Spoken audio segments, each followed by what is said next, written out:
Finally, we have made it to Oz, David and Nick. Our journey down this yellow brick road has at least concluded for now. It seems like it will continue at some point, but we are back today to finish the Wicked 2 film, Part 2, Wicked for Good. David, Nick, how are you guys feeling after watching Part 2, Wicked for Good? I'm feeling pretty good. How about you? I'm feeling I mean- alright. After I told David this, but after I saw part 2, I can understand why the musical was so popular. Yeah, for me, Part 2, I think, as far as the musical goes, is the weakest part. And I think when you watch it as the musical, you get both parts together, so it kind of helps, fix that issue. But I still think it's a good movie. David, I know I kind of talked to him a little bit. And to help raise my just thoughts on this film, I went back to the Wicked book. And it just reminded me how bad that book Jesus, was. I'm sorry. I would no. I've literally years ago after I read it, I think I sold mine to like Half Price Books to get rid of it, and I've never touched a Wicked book since then because it is bad. Well, I mainly wanted to kind of touch up on it because I mentioned something to Nick, and Nick was like, "Oh, that would make sense if they continue it with the sequel book, Son of a Witch, I think it is called." And I was like, "Not really, because everyone's dead." Yeah, because Son of a Witch is like her love child with Fiyero, and then he's dead. He's not like okay. I guess we should do. Are we doing like non-spoiler and then spoiler? Yeah, go or are we ahead just and going straight spoiler. into everything? Just put a big spoiler when you go back to edit this video. Just put a big spoiler right there at the start. We're 2 minutes in. We're spoiling the book for everybody. Well, I mean, the I book, will. I will say no. no. We got it's- this. I mean, you got to put spoilers for the book anyway. But no, I will I feel say like I'm I think it spoiling was funny. by letting them know they shouldn't ever touch or read this book because it's so bad. Like you're being I was- spoiled because you get to keep that time to yourself, unlike us. I will say I thought it was so funny. I haven't read the book. I plan to at one point, but I saw like when the first part was released, like a whole bunch of Reddit posts be like, don't let your kids read this book. Like Oh, yeah, it is- not no, it's it's not not a what kid the book. musical it's No. not what the musical portrays. I know we've talked about this before, but they literally have stuff like people getting STDs from animals from having Yep. sex with them and stuff that like it is not a happy-go-lucky like the musical would show. Yeah. Yeah, and a big reason I think we start with this is because you go to any bookstore, you will see the Maguire book, which I guess if you like it, teach their own. But currently, it has the cover behind David is its current cover, so people might pick it up thinking it's the movie. It's And not. I want to say when the first one came out, it had the cover as well for that Yep. right? Yeah. Yep. Correct, yeah. That's the copy I bought. Yeah, so we'll get into more spoilers and comparisons. I think luckily, and kind of how we had theorized, the movie finished like the play. That's all we'll say. If you guys know the play, without spoilers right now, It changed it a little bit, but I think the main big point stayed the same. Yes. Yeah, it didn't go movie ending, we'll say, or book ending. Right, it didn't go book ending, but it definitely went past the musical ending because the musical is literally a giant loop. Because at the end of the musical, we literally get the "she's dead" and redoing the entire beginning opening number, and it just shows us basically that it just keeps going, which is ironic for a play because of course the musical they're going to keep doing it every night, so it's just kind of an unending cycle. And in a way, the fact that they didn't do that in the movie, it's almost like the cycle has been broken. So it's almost a metaphor of itself because it's that whole thing near the end when Glinda says something and then it starts to like do the pan back like it does in the first one. And then she's like, wait, and then it comes back. That's kind of like where things differ. Yeah, which I kind of like that, like breaking the fourth wall. Yeah, it was a cool cinematic moment. I think I liked the way they played with it there. Yeah, but we'll get to that. That's at the ending, so we got a long way to that's go. at the Spoiler. We're not even 5 minutes in. Spoiler. That's not a spoiler. Spoiler. Yeah, That's not a spoiler. To be fair, we talked for 3 hours our last one, so I'm sure people are used to it at this point, right? Now, if you guys haven't checked that one, go watch that. Watch both movies, come back. Now, David, you before we even start off, I want to get your insight because you recently posted a pretty cool experience you had with this film. Do you want to tell the audience a little bit about it? Yeah, for anybody who hasn't checked it out, you can actually go over to my channel, Abnormal Voyages, and see my video about it. But I was actually invited out by YouTube themselves for a creator event where me and some fellow creators in this area were invited to come see an early screening of the movie. Really cool, had some swag for us, cool sweater, things like that. But yeah, it was a lot of fun. It was cool being there with a mix of people. Some were huge Wicked fans. Two of the guys I sat near had never even seen the first one.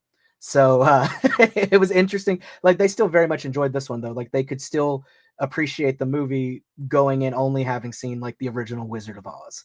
And while I'll agree with what you said earlier, I feel like part one is the more fun part of the musical for sure. I do think what the second part stands out in is it has the most connections, I think, to the story that we know and love. This is definitely the one that has most of the like Dorothy moments and the rest of the classic story, because this is kind of the half that's going on parallel to the Wizard of Oz.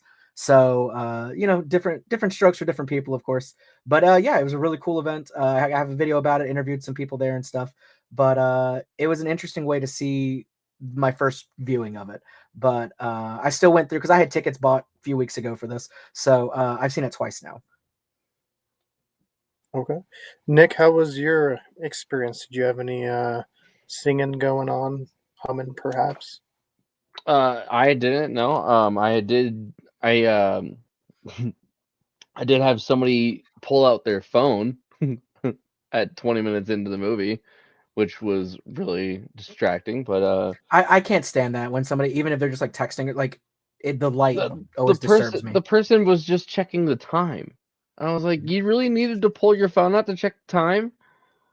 And then they just While kept you're it in a out. They movie? just kept it. They just kept it like right here, and I was like, "Are you All right, fucking kidding me?" Sorry. I'm Go, gonna Carson. move Glinda for right now, guys. Sorry, Okay. she's gonna bubble off But no, I for a mean, minute. I will agree. I think as far as music goes, the first half is definitely the more exciting. The first part is definitely Oh the more yeah, exciting and a lot more memorable. But I thought, yeah, like David said, I like the fact that this movie kind of runs parallel to the original story, and I felt like, oh, so this is kind of like the other side of the original film.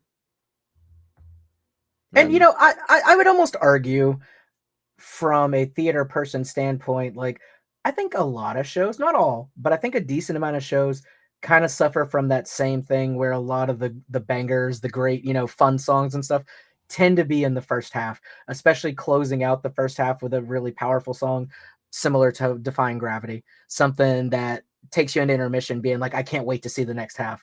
And then the second half is usually the more story heavy, tying things up, kind of thing. So I think it makes sense that Wicked is like that.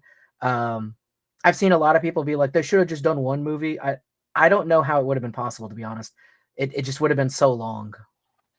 well, I mean, I was just watching a video that Keegan sent me about like the differences between the musical and the movie, the first part at least. And there's a lot more like with the movie, there's a lot more they went into, like side stuff that they went into that made that like kind of fleshed out the world a bit more. Like We definitely I got feel, more character growth and things like that. and stuff that was more like hinted at was actually shown in the movie in the first part. Yeah, absolutely.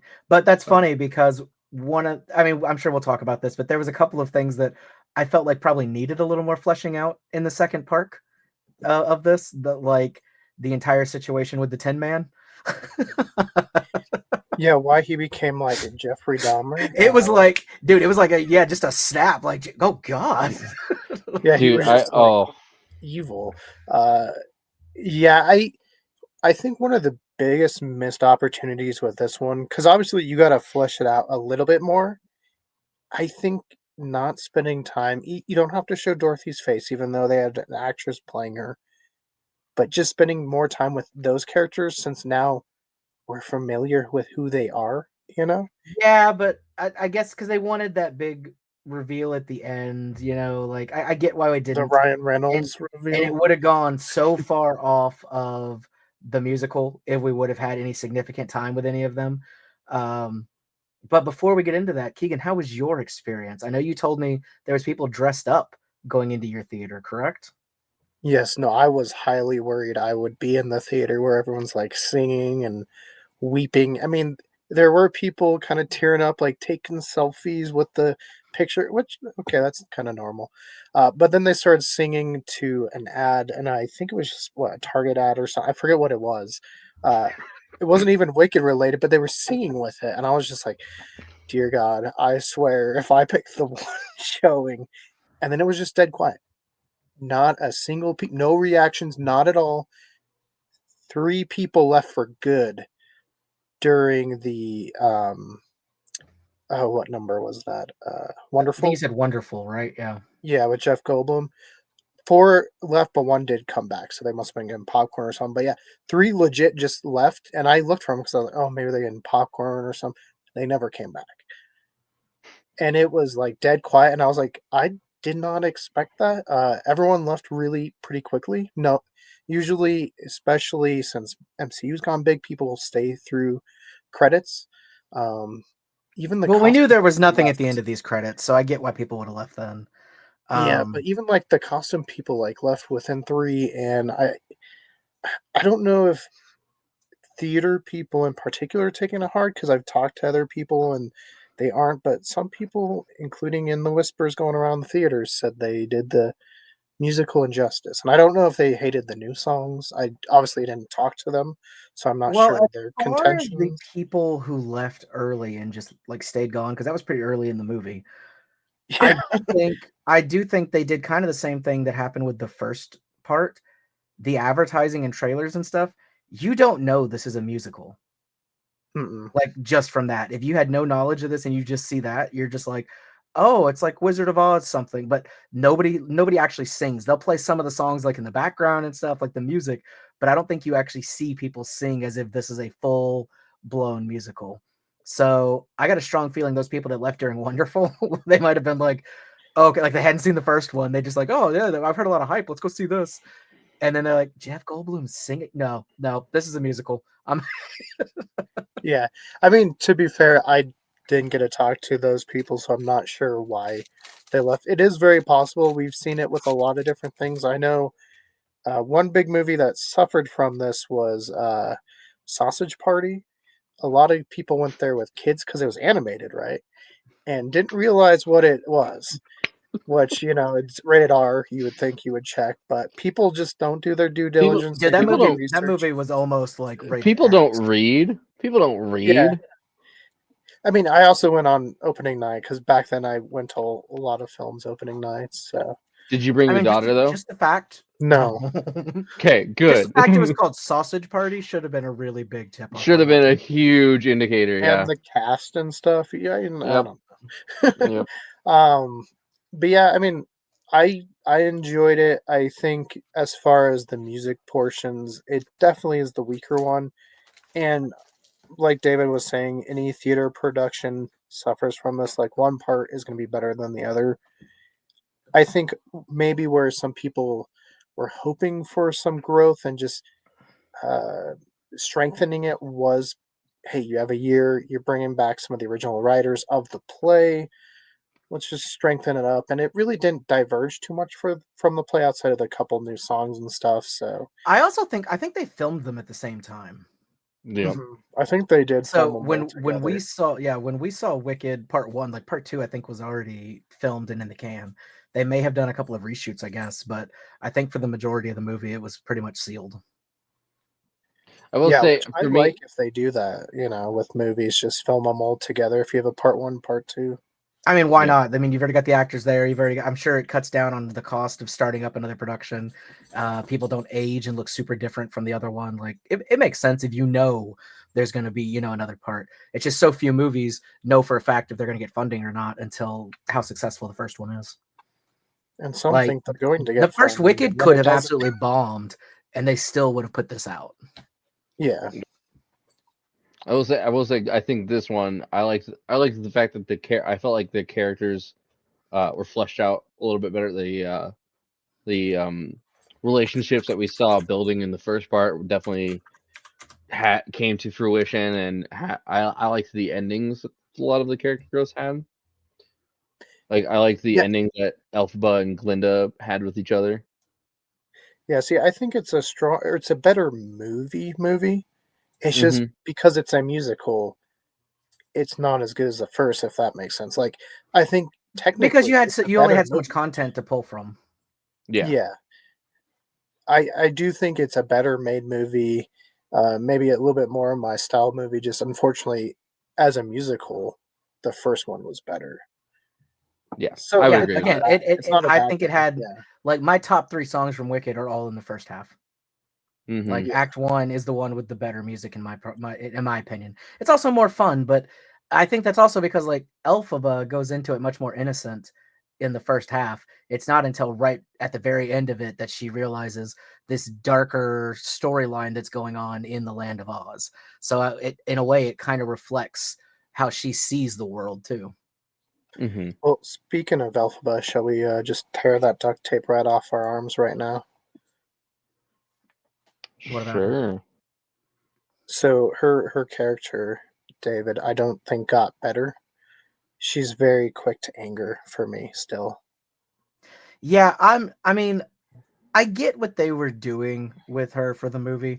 It's just a very different take than I think what most people approach it as in the Broadway show at least. Because again, like when I saw it, and even when you listen to the soundtrack from the Broadway, I think it's very much more of a kind of kind of sweet outcast girl, kind of quiet, sticks to herself because she knows she's so used to being like picked on kind of thing, but she wants to fit in. Like even in the song, The Wizard and I, like one of the lines is about how, he'll like offer to turn her not green, and that's like one of her biggest what she wants. Even though she has to act like she's like, oh, I don't care, but she's like, yeah, let's do it. Whereas I felt like from Cynthia, like amazing singer, of course, like her voice is incredible and all, but I do feel like her Elphaba was very standoffish a lot and very like, yeah, I'm green, so what? Like that whole thing they added about her, like her like rehearsed lines that she had anytime somebody like talks about her being green, remember? Or like, no, I'm not seasick, I didn't eat grass, like all that stuff. Like she's very defensive.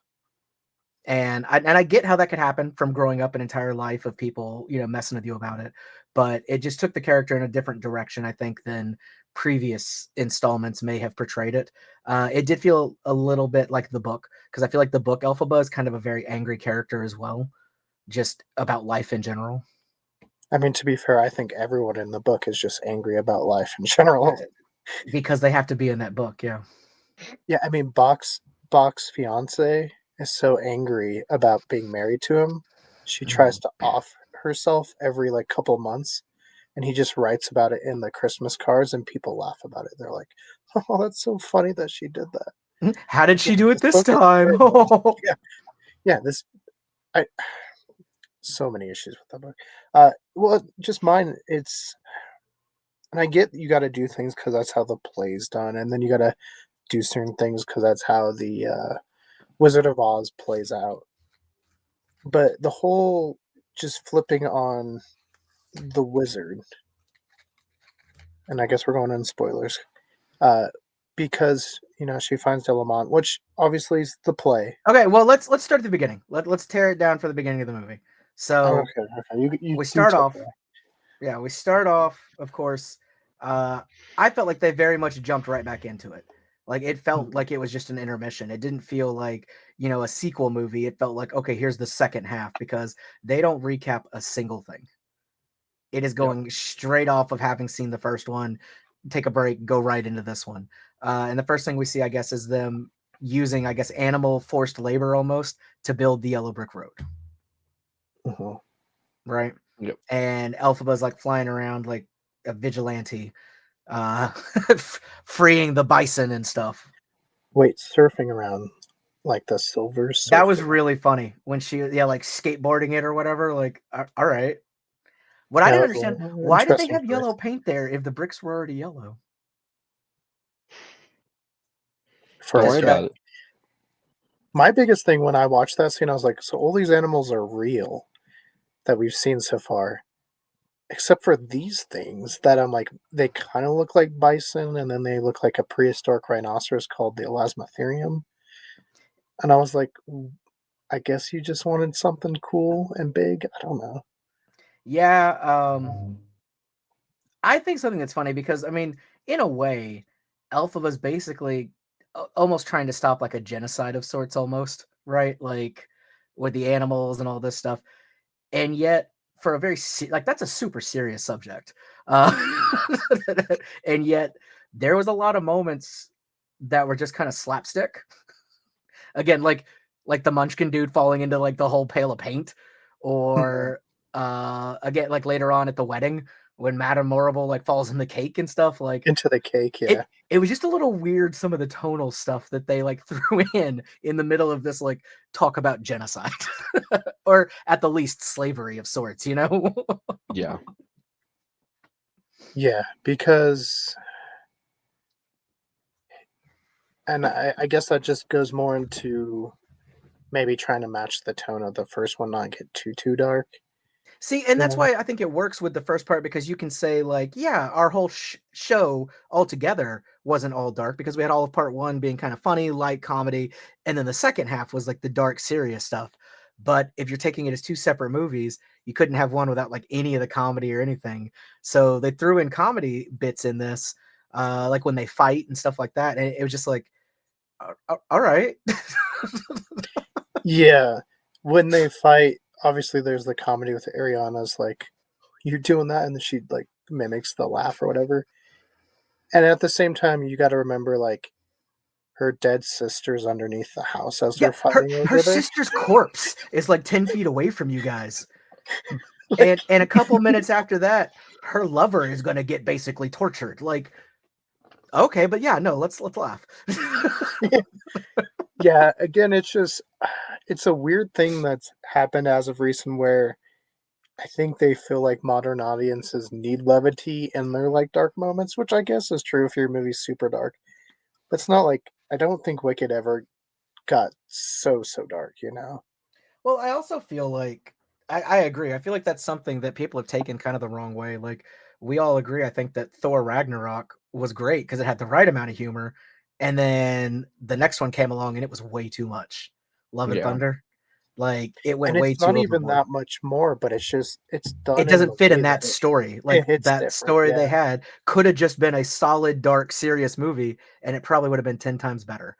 Like with Oh yeah, Christian Bale, because you bad have guy and a everything. Like, very yeah, you have a dark story with Christian Bale's character and his plight, and then obviously and he's Jane literally going around murdering battling people. cancer. Like, Yeah, yeah, we Right. don't need screaming goats.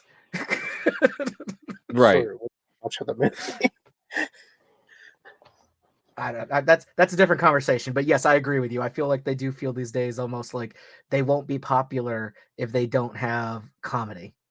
And I mean, we like laughing just like everybody else, but I think it's okay to sometimes have a more serious movie, even if it's a fantasy type thing. I mean, look at like Lord of the Rings, probably some of the most successful fantasy movies of all time.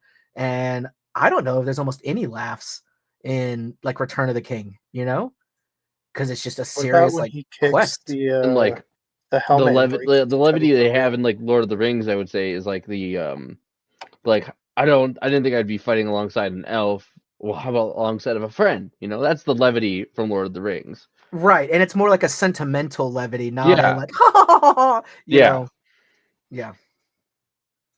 I don't know. Yeah. It's just, I think it's okay to be a little more serious when it comes to certain things, depending on the topic. You know, I mean, if the fucking world is ending, maybe it's okay to take it a little serious. just a little. Yeah. Just the hair. But yeah, so we see that, and then we of course then jump to so she's like hiding out in some woods. And then we jump to the city of Oz where they're basically so it's like a year later, I believe, from part one is what they're saying. And we're shown that they've been like doing nothing but sending out propaganda about how evil the witch is. Seemingly so nobody will believe her or help her or trust her from all the situations going on.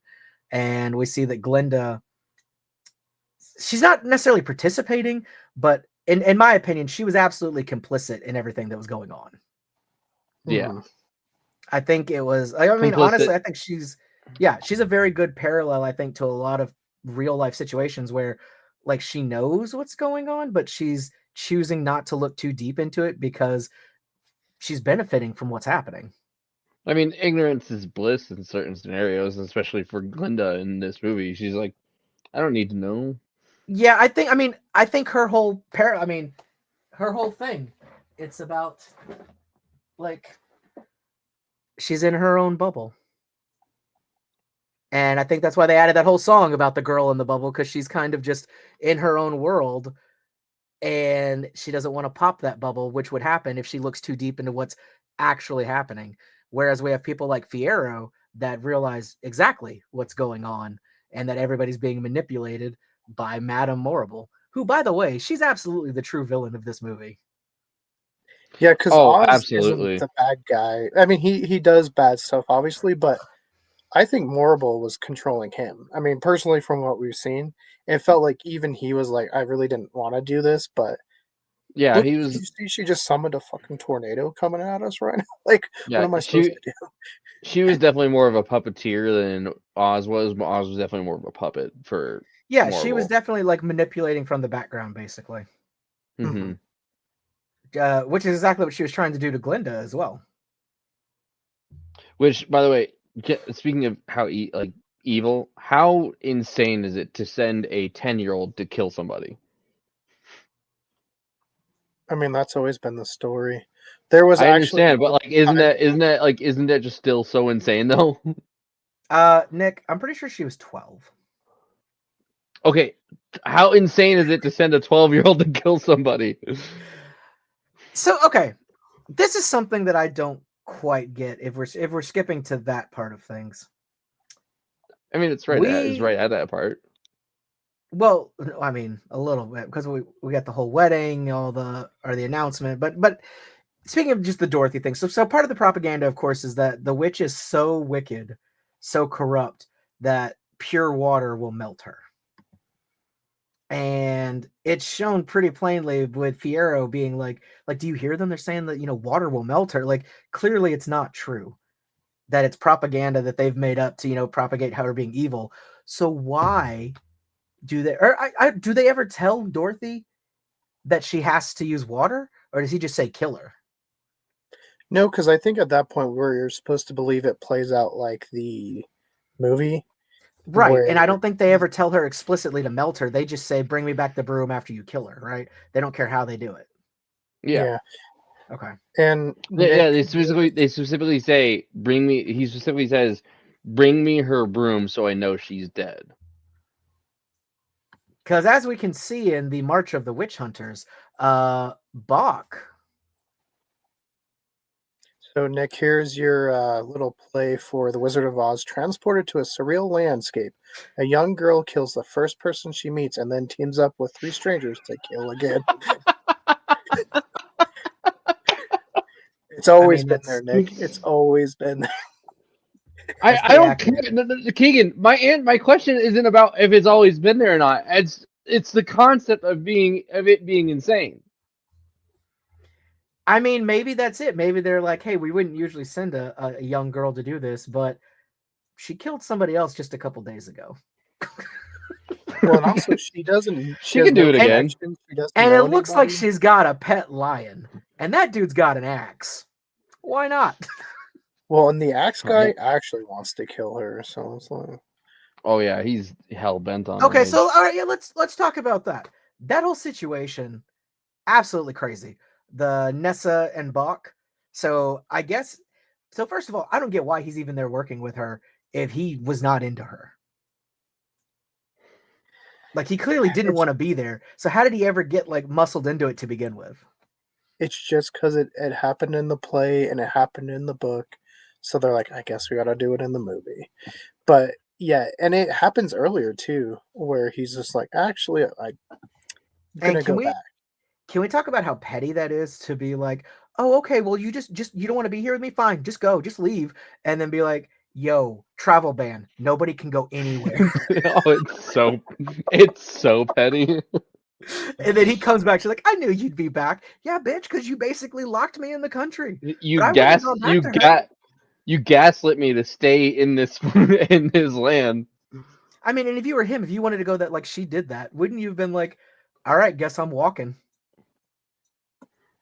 Yeah, probably. I mean, if Dorothy can do it, he can do it. I definitely just wouldn't have been like, oh no, I can't take the train. Guess I'm stuck. I'll go back. Yeah, just follow the yellow brick road. And then I'm sorry, the thing that like sets him off is he sees that newspaper saying that like Glinda and Fiera are going to be married. Like he's like, I have to tell her. Like, bro, she didn't want you. And even then, She you don't go to absolutely someone. knew. You don't go to someone else's wedding and tell them you have feelings. That is so fucked up. I mean, I Yeah, get and- that, but he already knew that she was not interested. Like they went to school for all that time. It shows that they all hung out as a group and things like that. And in At Dancing the Through end with the Life, flashback, that's where it's like, yeah. why then? Why did you? I mean, you knew she didn't like you. And in part Nessa, one, yeah. in Dancing Through Life, he clearly wants to take her out, and she's like, "Oh, you know what? Why don't you go be with her? That'd be nice." Yeah. Well, and even Nessa says, yeah, they actually formed a connection. So just seeing the picture was enough to be like, yeah, no, I'm good. And like he Yeah, doesn't even like care. Like he walks in and he's like, oh no, it's the person that he doesn't know if the propaganda is true or not, right? But he's like not freaked out that she's levitating in the corner. He's just like, actually, I'm going to use this opportunity to really go now. yeah, because he's like, Yeah. "Wait, you did this to make her happy? Okay, I guess she's fine now. So, deuces." Yeah, I think the movie and obviously follows the play, but it makes her a lot more sympathetic and less. I don't really see the Wicked Witch of the East that the book portrayed, and why they're all singing and dancing. So I think where they got that, I think by showing like the travel ban thing and stuff, it was supposed to kind of be indicating that she was kind of ruling with an iron fist type of thing, that she was just being like dictator-ish. I think the book went into that a little bit more of like taxes and other really boring aspects of things that she was doing. And I guess Well, yeah, that's because she was kind of like a weird like Stalin villain in the book. yeah, And her whole thing in the book is she has like no arms and stuff. So right. She's her much more disabled. Yeah, and so her coming down on people because of their differences hits rather oddly. And it's all after Glinda like puts the spell on the shoes that she has. It's Glinda in the book. And then she's the one that does the spell on the woodsman, who's just like a servant or a housekeeper of somebody. It's not Bach in the Right. book. Because Did you Bach say does it's? not become the Tin Man in the book. Did you say Yeah. it's Glin? It's Did you say it's Glinda in the book, not Elphaba? Yep. Yeah, Glinda in See, the book. okay, see, all right, that's a big conversation too. So in the book, a lot of people have some magic. It's just that Elphaba excels and has like a major amount of magic, very powerful. And Madame Morrible's like kind of okay, she's not bad. And Glinda does have some power. She's just way behind Elphaba because they're Yeah, in the same see, class together. It's not the whole thing where Elphaba like convinced them to let her. No, Glinda's already there practicing magic. Like they're there to become sorceresses or whatever. yeah. And so yeah, in the book, everyone has powers.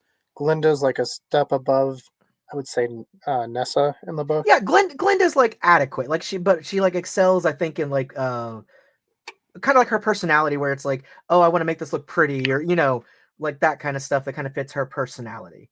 A Yeah, lot of the stuff seems to be attached to like emotion and personality with the magic.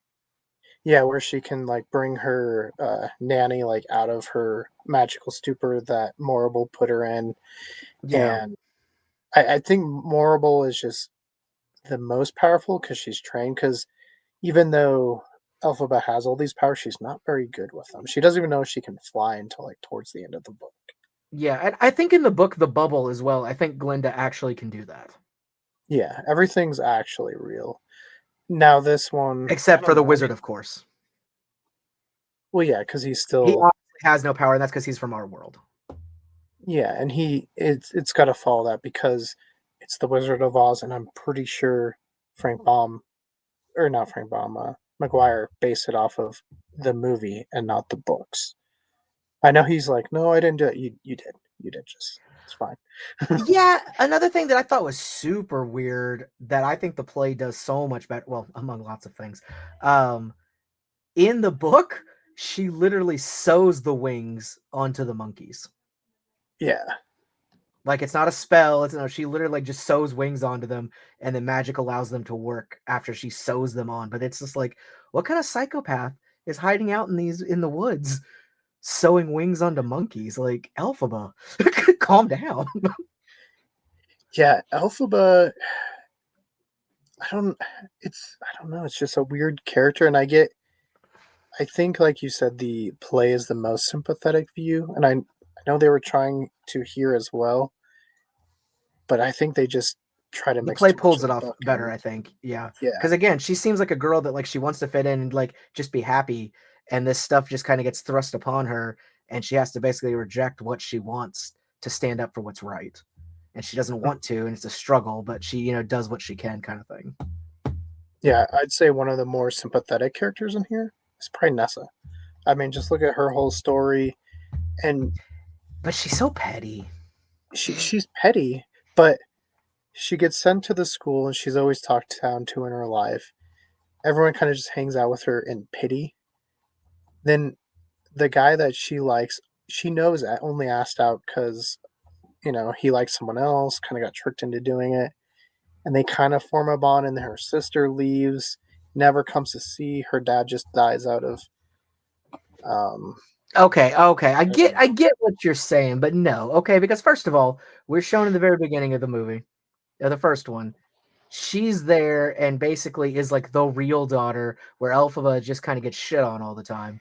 She treats her like shit too. She's like, do this, do that. Oh, I don't want to see you. And then, biggest problem I have during Dancing for Life when they go to the Ozdus ballroom and all, like she sees her sister having the most awkward fucking moment ever.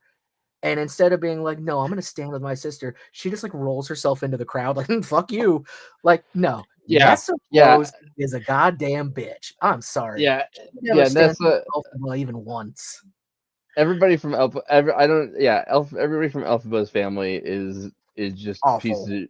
Is just awfuls. Yeah, they're Even awful. her mom, because her mom cheated on her dad. Hmm. Like, But like, nobody in yeah, Elphaba's family is good. like David said, even like Elphaba's shunned her entire life, and like even as a kid, she's told like she's not like the real daughter. And Elphaba tries to be a good sister, like does everything she can for Nessa, and Nessa's just like, ew, green bitch, get off me. Like, no, I'm sorry. There is no sympathy there. And then she takes over the position because her dad dies of, oh, my daughter's a witch. Yeah, okay, whatever. And then she's like, and she never came to see me, but I got you here, Bach. I love you. Oh, you want to go? That's fine, go. And then be like, nope, you can't go anywhere. I own you. I mean, And then even she finds out that he likes the other girl, and she's just like, no, I'm gonna use magic to force you to love me. Come on. and even No then sympathy. when Elphaba comes back in this film, when she comes back and sees her, she's like, Dad always said I wasn't his daughter, and she kind of just brushes it off. Like, Yeah, but she's I'm like, he sad. hated me. He Yeah, treated but me I'm terrible. And sad. she's just like, whatever. Yeah, but I'm sad. But I'm sad. I don't know about you. I don't know about your feelings right now, but my feelings are hurt. You know what? Now that you've brought this up, Keegan, I don't feel sympathy for any goddamn person in this movie. Because I feel sympathy for Elphaba. she's got issues. Glinda, I feel a little bit because she's just kind of dumb, but I think it's more of the ignorance is bliss kind of thing. She chooses not to. She at least redeems herself at the end of, being like, never mind, I'm not going to do it. You know who I might feel the most sympathy for? The fucking wizard. Me too. Because I get his story. He just ends up at this place and they're like, hey, you want power? And he's like, shit, I guess. And then he just kind of goes along with it. But I still, Well, no. and Sorry, you know what? Maybe Fiyero. yeah, he doesn't really do anything bad. But what throughout. I don't get about Fiyero, this scene pisses me. This is another why I don't feel sympathy for Elphaba. Clearly, he and the monkeys show up. He puts the gun to Glinda, and he's like, Elphaba, go, right? And she leaves him there. This is Rose and the door on the Titanic all over again. There's no fucking reason he couldn't have flown off with her, because 5 minutes before this, when they about to get freaky together, she's literally levitating him in the air with her. They are in the sky before they get it on, and you're telling me now to save his life, she couldn't be like, come on, you got an army of monkeys with you. They weren't going to stop you. I did like that part where like they're levitating and he's just like, wait a minute, am I up in the air? Like, exactly. So clearly, she's capable of levitating more than just herself, and now she's got the broom. There's no reason she couldn't have grabbed him too, and they flew off. Or That's the fucking monkeys could have grabbed him just like they brought him there. it's because the play, they had to make it happen. See, it also timeline wise, Dorothy's already gone. He's strung up right back there. How does she run back into him? They might have taken him further. I do see that, possibly. My biggest problem was as soon as she's like, okay, bye, like Dorothy's gone. And then she's like, oh, Nessa. And then Elphaba's there. And she's like, yo, bitch, you killed my sister. All that stuff. Does it indicate that we didn't have the original scene where she shows up and talks to Dorothy herself? Mm-hmm. Or did that happen and then the witch left and came back just to talk to Glenda? Well, I think she left to like clean up her actual burns that she suffered during that Okay, scene. we're not talking about Margaret. We're not talking about the actress. You know what we're saying. No, I thought that same thing. I was like, well, that changes that whole dynamic. Like, did that scene just not happen? And since we're just jumping around now, another question about that whole thing. Are we supposed to believe that Bach and Fiyero just never realized who each other was this whole time? Like, when they were with Dorothy going on all this, like... Or was Fiyero too fucking stupid to be like, oh shit, you're that lion that we saved? I think Bach probably was just too blinded by like pure rage. He didn't notice. Because they were like good friends, or at least knew each other pretty well. We saw the flashbacks of them all hanging out. You're gonna tell me that because he looks like, burlap sack Ryan Reynolds now, that nobody knew that that's who he was? Well, yeah, also doesn't without the mask. But also doesn't the Scarecrow not have a brain? But it's not real. That's going back to that's what the entire dancing through life thing was about. Life is painless when you're brainless. It's more of that was his attitude towards life, of just being like, hey, don't think too hard and nothing's gonna hurt you. Like that's the throwback to him being the Scarecrow. Like that's what they're talking about. Yeah, and if he didn't have a brain, how do you know about the ending still? But I mean, he may not. I mean, he obviously didn't really have bones and stuff anymore. Like we see his leg, like all that crap. So it's just part of the spell. But I don't think he was literally brainless, because otherwise, like Keegan said, how would he know to go back to the castle and find her in the trap door and all that shit? And was she just chilling out there for like a couple days? Like, why didn't she, like, after everybody was gone, be like, all right, I can wait up here? Why was it no? She was like Saddam Hussein when he was like hiding in his little spider hole. I mean, to be fair, that does fit her character from the books. She is like full-blown terrorist in the book. So, okay, I guess that's the biggest thing, of course. Biggest difference. Elphaba straight up dies in the book. Mm-hmm. She legit can be melted by water, and Dorothy does kill her.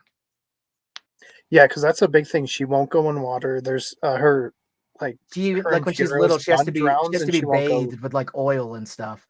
Yeah, and when she cries, about that. There's like it's like tears, like acid on her when she's crying. It burns right? her. Yeah, it burns her when she cries. It's an odd book. But yeah, that does take from the actual like movie. Like water does melt her, so it's not just propaganda like it is in the movie and the play. She really does get melted by Dorothy at the end, and she's gone. She's out of the books completely. Well, and also our characters don't. Yeah, Bach doesn't become. Bach is not the Tin Man. Fiyero is not the Scarecrow. The lion is the one that they saved. But they don't save him. Some other classmates save him in the book.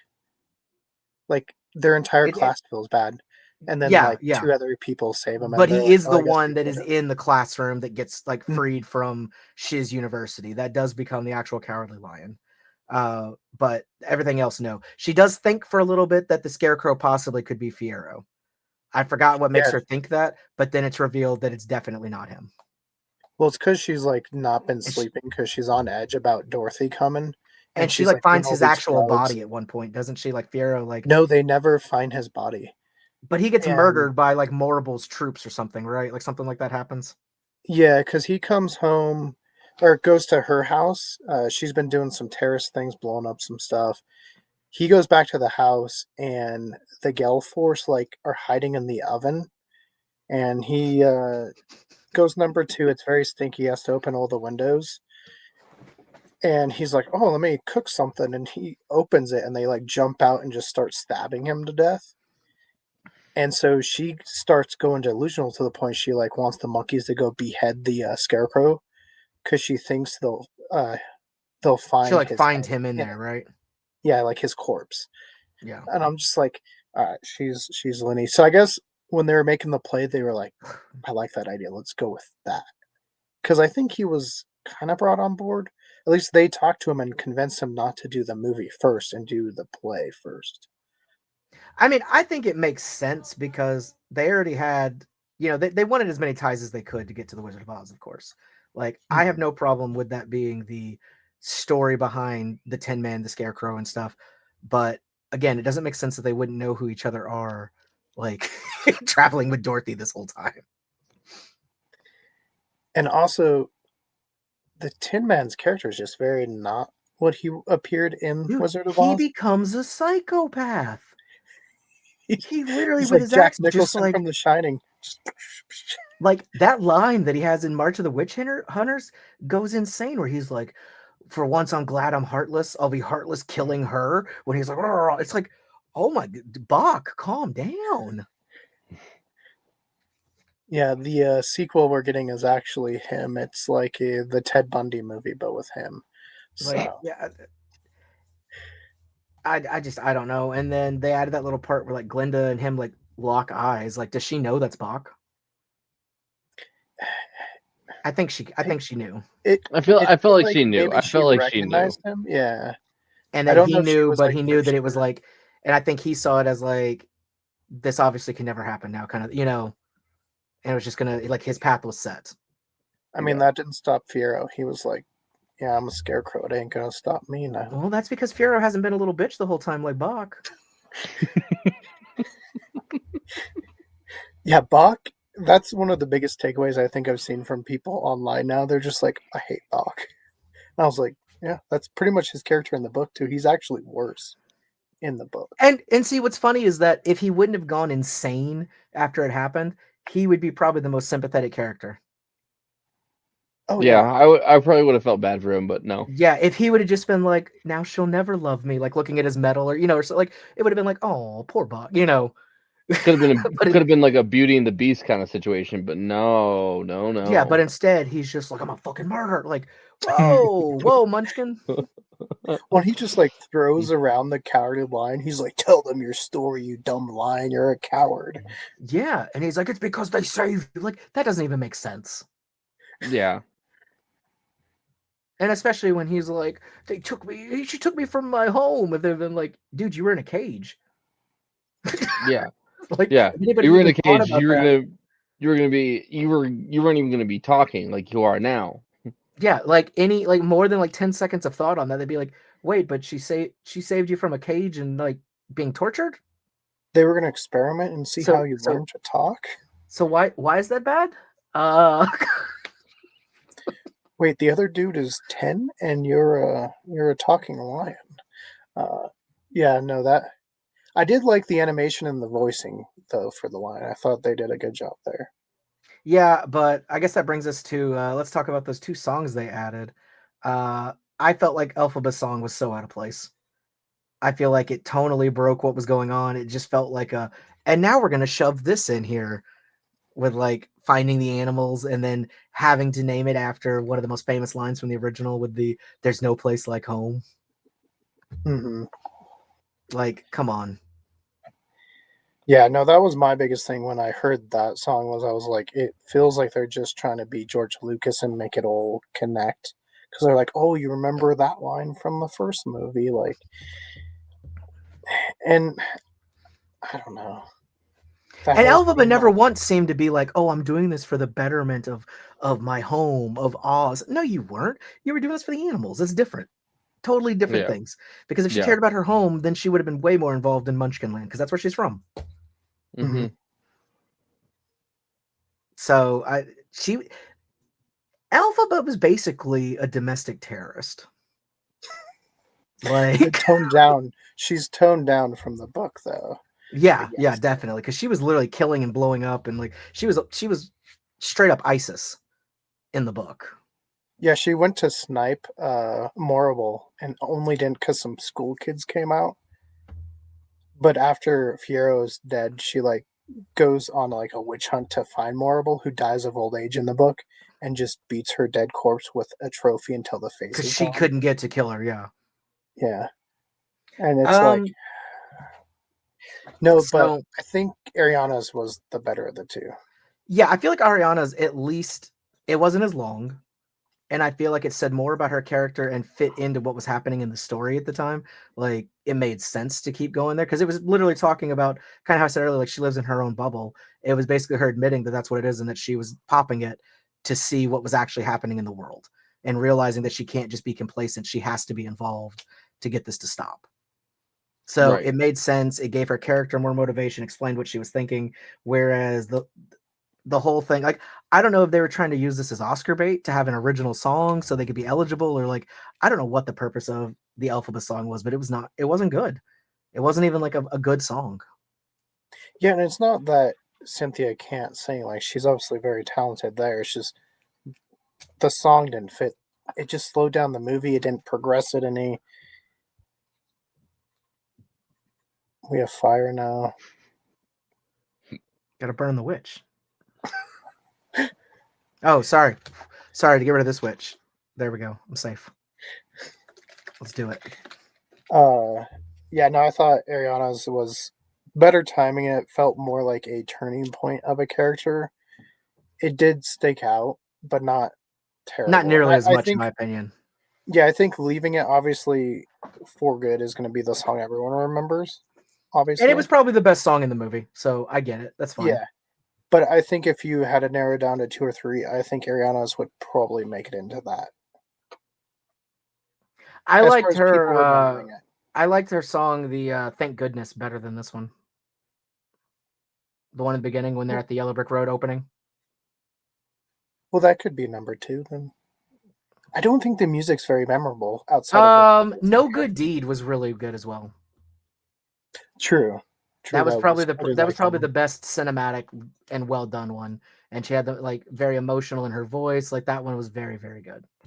What about the set design? Did it feel more CGI in this one than the previous one? I think so, but more not because of the set. I think that was more like all the animals. Yeah. I think it's the first time we've seen a huge abundance like that, and it was a lot.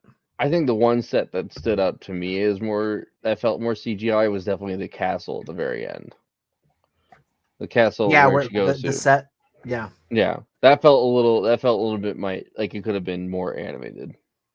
The other sets. Speaking of songs, I actually thought Wonderful was very well done. I liked it a lot better becoming kind of a group song instead of just the wizard. Because in the play, it's just the wizard who sings that song. But I think it added a lot having Ariana in there and Glinda and both of them basically convincing Elphaba, that this is the right thing to do. And again, like, he lets the monkeys go. Why didn't she be like, can we just let these animals go? Because he probably would have been like, sure. She never once would stop and logically talk to anybody. Everything was an emotional choice. She was never like, not even like, you have 2 minutes to explain to me why the fuck all these people and my former teacher are locked up in here. Yeah. Yeah. Because he was even like, hey, let me explain. But he had just gotten done saying, yeah, he released the animals. Let's work together. We'll do, they're all on the same side.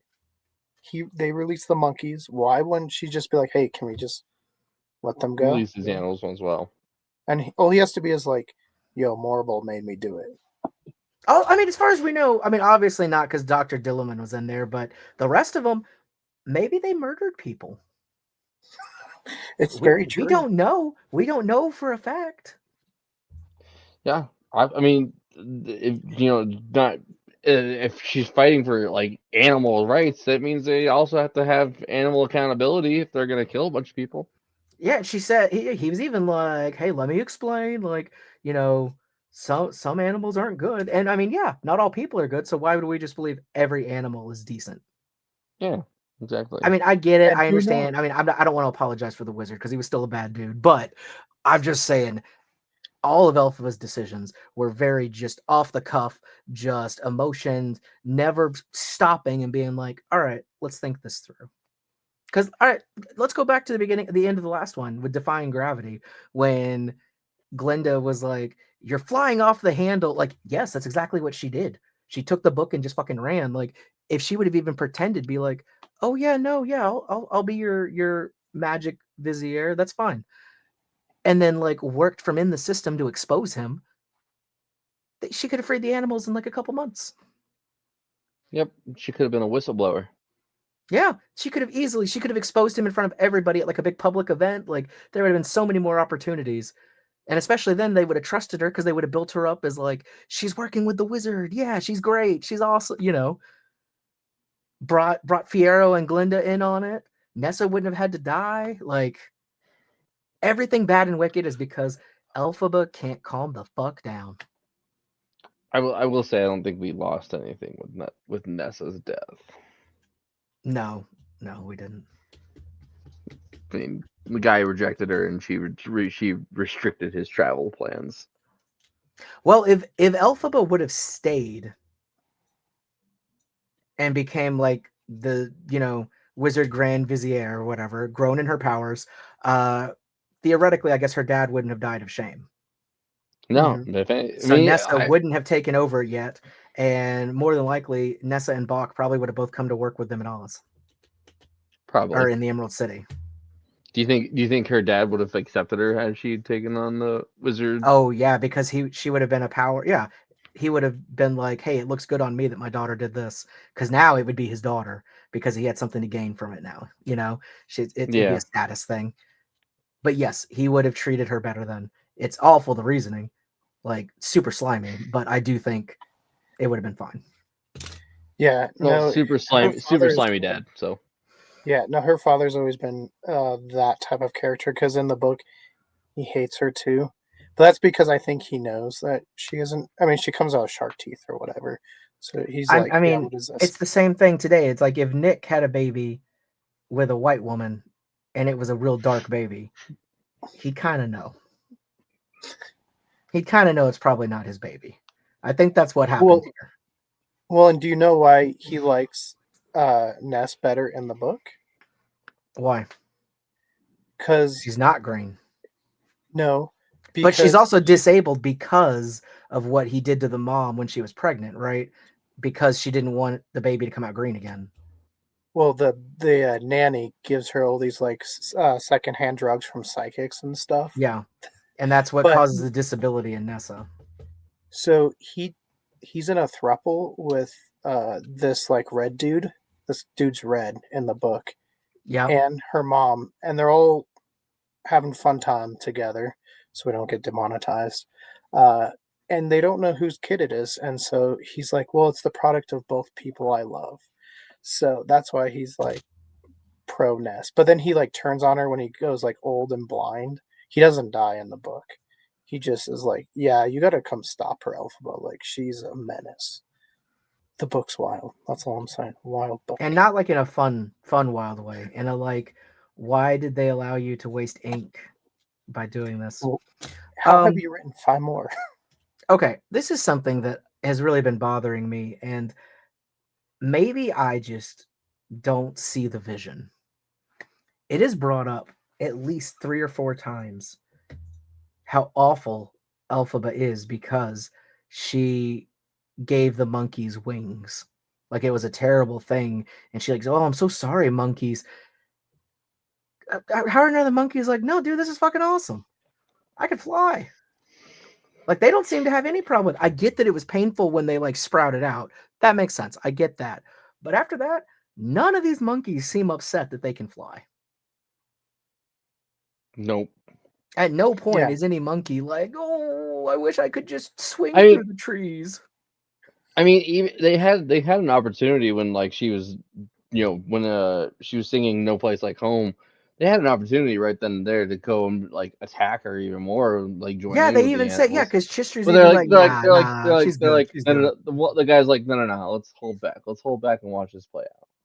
Yeah, like I'm just saying, I don't think the monkeys were ever like, how dare you give us wings? How dare you make my life easier? Right. That's probably why they went and fought for her, because she gave them wings and then freedom. So they were ready to die for her. I will say, going further into the story, I will say, I think it was really funny how Elphaba locked Dorothy in a basement, telling her to give her shoes, and then she decides to have a whole musical number with her, with Glinda. Yeah, was Dorothy down there just like, Dorothy's what like, here? Is somebody Dorothy's singing? like, Dorothy's like, these bitches, I'm down here, like, get me out of this cellar. Probably I giving have her more liked motivation. the mashups. Yeah, I Probably like the giving her more mashups where motivation to kill her. So yeah, I like the mashups where it shows like Judy Garland like freaking out when she's being held captive, but you hear the singing like muffled overhead, and they're just like, "Is this what she was hearing the whole time?" Yeah. Right? Is this what happened? Yeah, I just yeah, nobody's really a good person in this movie, and maybe that's why it's called Wicked. Maybe. Because everybody's just kind of a dick. I thought it was funny how at the end you can hear Dorothy like running towards the wizard. Wait, I want to go home though. I was really hoping that we would see some justification. I guess they just didn't have one for the click your heels together and say there's no place like home. Yeah, I was kind of hoping for that too. Actually, now that you mentioned it, and explain like how did that get her home? Mm-hmm. Because in the book, like the original book, like Wizard of Oz, that's also how she gets home. Right. The movie's the only one that makes it a dream. And apparently they only did that because they did not think that the American audience could handle it being an alternate world. Is literally the reason they changed it to be like, oh, it was a dream. But it was never meant to be a dream at all. Like it is something that really happened. Right. Well, then they sent her to a sanatorium because they thought she was crazy. We don't talk about that movie. We already did. If you guys want to see us talk about it, link above. Selfless plug. So, if you had to pick one person, who had the best acting out of this movie? Oh, I Not gotta say, counting I singing. I think Ariana Grande probably carried this movie. I would agree with that. For me, like the other performances were strong, but it felt like Ariana Grande like really respected the work, and She like also had she the also most did. dynamic character shift as well. Yeah, but for me, it didn't feel like Ariana Grande was playing Ariana Grande. It felt like No, it Ariana felt like Grande was Glenda's trying story. to actually play Yeah, and an actual role. I feel like the way I kind of thought of it was like the first one felt like Elphaba's story mainly, and this one felt more like Glenda's story. Mm-hmm. Because I guess we're seeing the most dynamic change in both of those, through those. Because even the "I'm Not That Girl" song that Elphaba sings in the first one, now Glenda sings it in this one. Mm-hmm. Yeah, I think she's like, I've seen a lot of people saying that she's a lock for getting Best Supporting Actress at the Oscars this year. Well, yeah, so that was my thing, because I think, where's the argument? Like, how much of the film do you have to carry by yourself to be lead? Because you could maybe sneak both of them in as leads, but then it would cannibalize one from the Yeah, other. no. I think it's going to be Cynthia as lead and Ariana Grande as supporting, and I think she'll take it. Yeah, I don't I think think Cynthia will win lead. No. Do you think Ariana would have a better chance if they put her as lead? I don't think so. I don't think she was in enough of it. Like, she did a very good job, but I don't know if it was strong enough and compelling enough against other lead actresses to say it was her movie to give it that. But I think she'll have more than enough to get the supporting. I think that's the smarter choice. Yeah. Yeah. And I don't see anybody else getting nominated. I don't think Fierro was in it nearly enough. Jeff Goldblum didn't do enough. So I think it's going to be those two. And I mean, they might win Best Original Song for one of those new songs, I guess. She might take like Girl in the Bubble. She might win it for that. Yeah, that feels more like what I don't think the other one will win it. I would say her song, and then I think she did really good. I think with her character as far as Glinda, and it is who Glinda is in the play as well, but it just felt very much of the character she's always played in like shows and stuff that she did when she was an actor. This one felt definitely the most dynamic she's been. Yeah. So It was almost yeah, I like she thought was that character who she was, and then she broke out of it. yeah, like it was always just a like you even kind of see in the flashback where she kind of puts on this persona, if you want. So that's something I actually wanted to talk about too. I have decided, because I know me and you kind of discussed it, Keegan, but the whole concept of who does and doesn't have magic in this world obviously is very different from the book and things like that. And they make it very clear to us. They try to say that Glinda has no magic at all. I think she did have magic. Not Hmm. only, I think the end is very in your face, showing you she has magic and that the Grimmery Yeah. has now chosen her and activating her magic. But if you go back to the very beginning of the movie, when we have the Thank Goodness song, there's a moment in the song where she's having like an introspective, like, I got everything I wanted, but I'm not happy kind of thing, that clearly things are going wrong and it's not the dream I wanted it to be. And all the confetti that was falling all like freezes Hmm. or is going like super slow, right? But and you would think in like a movie and stuff that's kind of like a soliloquy where this is kind of like her thoughts that she's going through and that's why like time has stopped. But then it shows while this is all still stopped, Madame Morrible is still moving completely fine and actually looks like kind of surprised, and all the people in Munchkin Land are still moving normally too and listening to what she's saying. So after really thinking about it, I think that shows the beginnings of like Glinda does have some magic, but she was only able to tap into it once she was basically being true to herself, of being in touch with who she was and like her actual emotions instead of what everybody always told her she needed to think. And I think that's very similar to how Elphaba didn't show magic in the beginning until it was like a super emotional moment. Remember, she had to get like raw, like when she was trying to save like her sister or, getting really upset or something. I think it has to do with tapping into like your inner self. And I think that was the first sparks of showing us that Glinda actually does have some powers. And I think Madame Morrible was just trying to beat her down so that she could be in charge. Because if Glinda would have had her full magic, then why does she need to listen to Madame Morrible? I can see that. I agree with that point. And I think Yeah, that's why they make a point of showing us Madame Morrible when the stuff is like kind of like frozen, because she's like her expression is weird. She almost looks like kind of shocked, surprised-ish almost. I think it's her realizing that Glinda's getting closer to actually having her powers.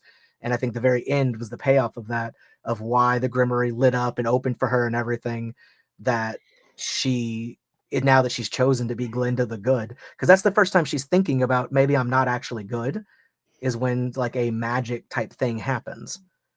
And then when she's decided fully, like, I'm going to do what I can no matter what, like, I am going to be good. And I think that's what her magic is then like active fully. And that's probably how she sends Dorothy home. hmm. Well, and speaking of Marble, she just doesn't put up a fight at the end. Like she obviously has like crazy powers. She's just like, Yeah, oh she just no, lets I herself guess. be carried off by the monkeys. Yeah, she could have just like summoned another tornado, but like not today. Or like some lightning. She could have gone like full storm. I am the Senate. Could you imagine that if she would have become just like Storm from X-Men, just like rising up into the air, just shooting lightning at people? Like hits the wizard's balloon. And then Professor X wheels in. And that's how we got the end credit of saying Glinda and Dorothy will return in Avengers Avengers Doomsday. Doomsday. So, that is, oh, that's so funny. Yeah, I'm trying to think because I know we talked a lot post movie. Nick, did you have anything that you wanted to bring up as far as like your thoughts with this one? No, I mean, we already kind of discussed it. I thought that this one was definitely a better movie, like you had mentioned earlier. It's definitely a better movie versus the first one's definitely a better musical. Um, I, I, I will say I wasn't feeling as emotionally connected to this film, but that's because of certain events that transpired before I went to the movie. But no, I mean, I was definitely more like I was very touched by um like because what's the final song, because I knew you. I was definitely touched at that moment because of It's the called For Good. For Good. Yeah, that's the song I meant. That's what the movie's named after. Yep, sorry, I never saw them, I'm sorry. But I definitely felt touched at that moment because it's like, oh, these two friends are like who really deeply care for each other are quite literally saying goodbye to each other. And I felt touched at that because it's very touching, it's very heartwarming, it's heartbreaking too. Like I felt sad for Ariana Grande's character, for Glinda, for kind of hiding while she kind of watches her friend die and She also has to. accepted that a little too easily. That she was just like, okay, I guess you're just gonna die. Like, you don't think Glinda would have been like, no, we can think of something else. Right. Yeah. Well, True. also, how did she not see Fiero come back? Or because the hat's still there and everything. It wasn't right away. Glinda left, I think, after Dorothy and like caught up to Yeah, him over it's there. it's very it felt like David said earlier, it felt like it was a couple days after the fact, and like Because at the very least, Fiero would have gone back with Dorothy to see the wizard and yep. give them the broomstick and everything, because that's what we see in the movie.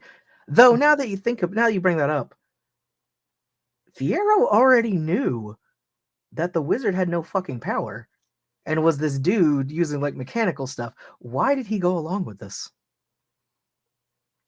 Why was he like, oh yeah, he'll give me a brain. Let's go. I think he just Maybe quite like literally he was afraid of Bach. I just think he quite literally did not have a brain for a good chunk of time. Until the wizard gave it to him. And then Yeah, give him his it brought back all PhD. of his memories. I mean, no, I think I don't know where because I don't think this because obviously this didn't happen in the book. Something I'd always thought for some reason that like he didn't have his memories when he became the Scarecrow up until the end, and that's when he remembered like who he was and everything. But I don't know where I got that from. I know that it would fill a lot of plot holes, like why he didn't I think recognize that's what Bach, why happened. he would go to the wizard, why he was fighting against Elphaba, basically. Because otherwise, if he became the Scarecrow, as soon as Dorothy gets him down, why wouldn't he be like, "Hey, see you later, little girl.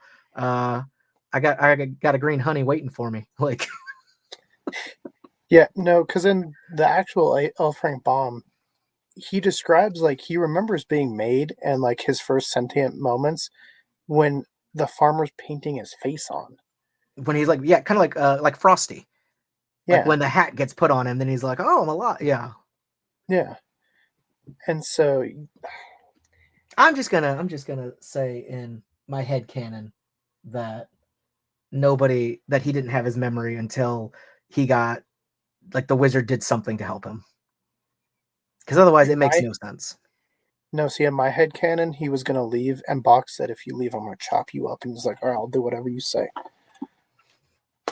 Yeah. Because he's a Box psychopath. Box like not a word until she's dead. Like, yeah, I'm sorry, like even against Madame Morrible, all of that, I think Bach is the worst character in this show. Oh, 100%. Like, He's a psychopath. he went from 0 to Yeah, 100 I like would say that. that.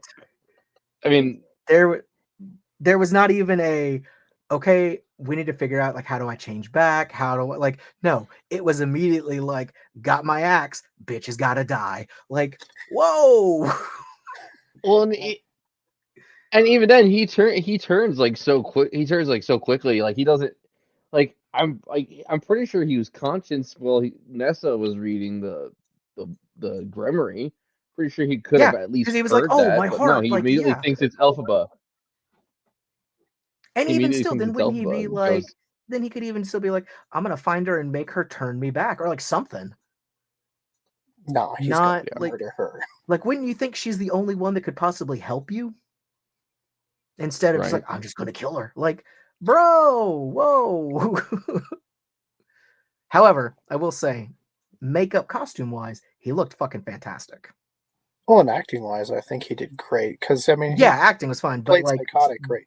but the character wise, like, they did such a great way of honoring the original movie and still being in like this movie, like Wicked. Do you know what I mean? Like, Yeah. it looked I so think good.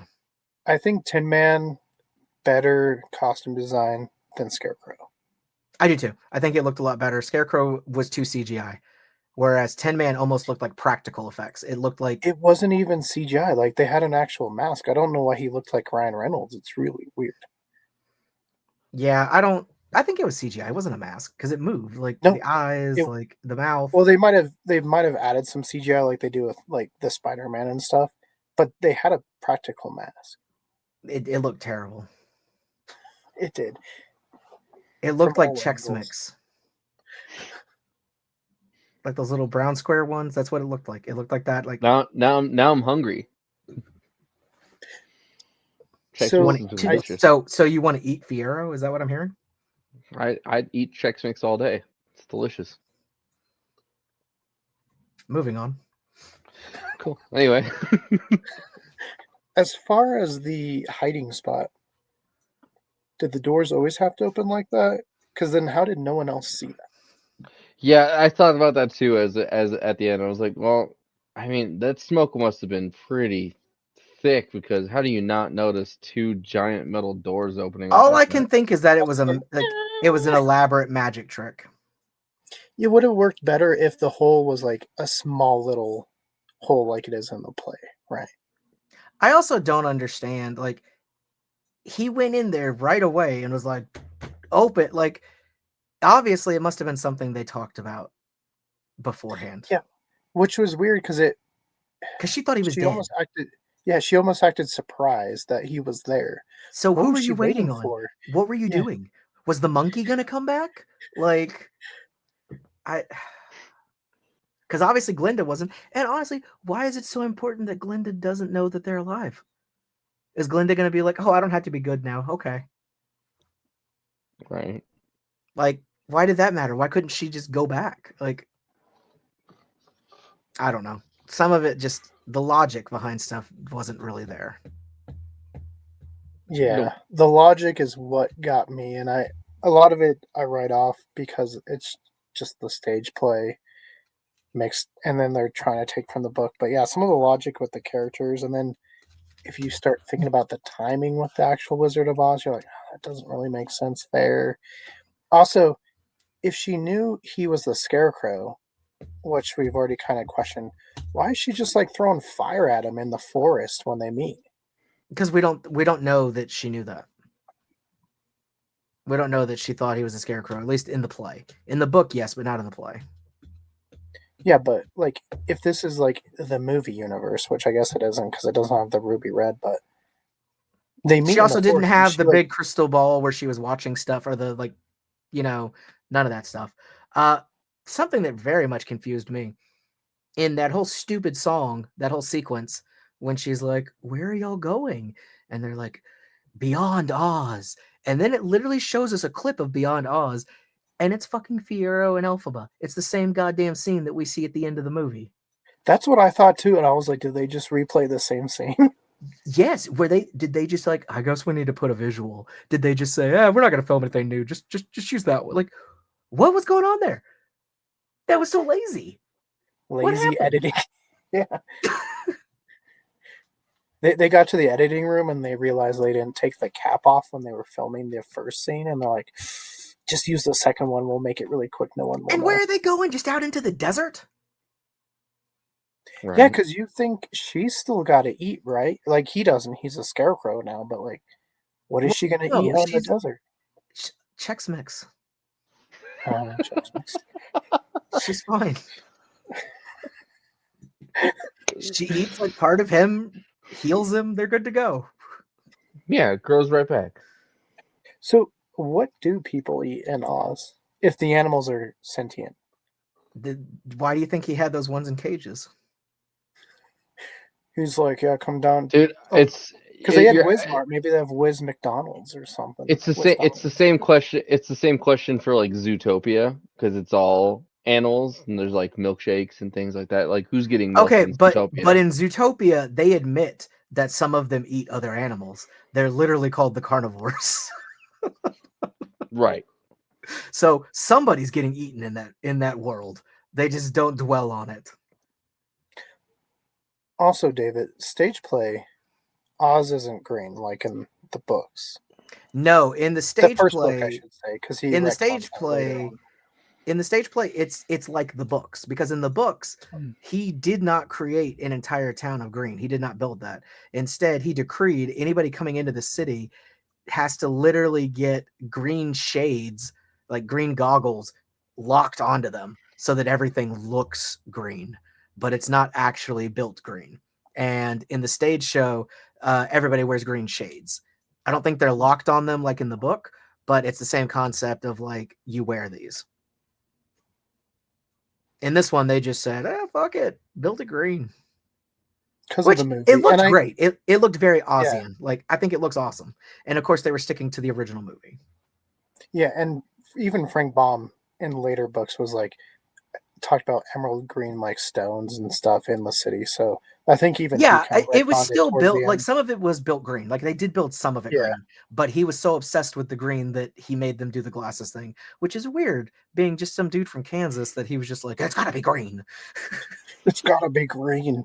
Yeah, we gotta figure out what in Kansas made him want to do green. Well, or Omaha, because in Money. the original book, I do Money. believe he's from Omaha. Either money or the green rolling fields in Kansas, or corn. Who knows? Well, then everything would have been yellow. Well, Okay, no, hold on. That's actually a really funny thing. I don't know if you guys saw this. When they started advertising for this movie, they put out character posters. And if you didn't already know what was happening, it was such like you have like Elphaba's poster and she's got like spell stuff around her or whatever. You have Glinda's poster and she had like pink and bubbles and things, right? And then you had Fiero's poster and he had corn all around him. Like corn and wheat. And you're like, oh, who's gonna be the scarecrow? It was such a giveaway. Box has a bunch of like tin and metal. really, I didn't see those separate ones. I saw obviously the Glinda and Elphaba ones because they're on all the movie. Like Yeah, right if away you when you come look in. it up, just be like Wicked for Good character posters. It is the most outrageous thing, and it's like it is such a spoiler just looking at this poster. Well, and so I was reading some of the costume design today because I guess someone that was working on it was going into their thought process, and he's like, "Yeah, I had to make Boxed uniform look like he was a scarecrow," and I'm like, "What?"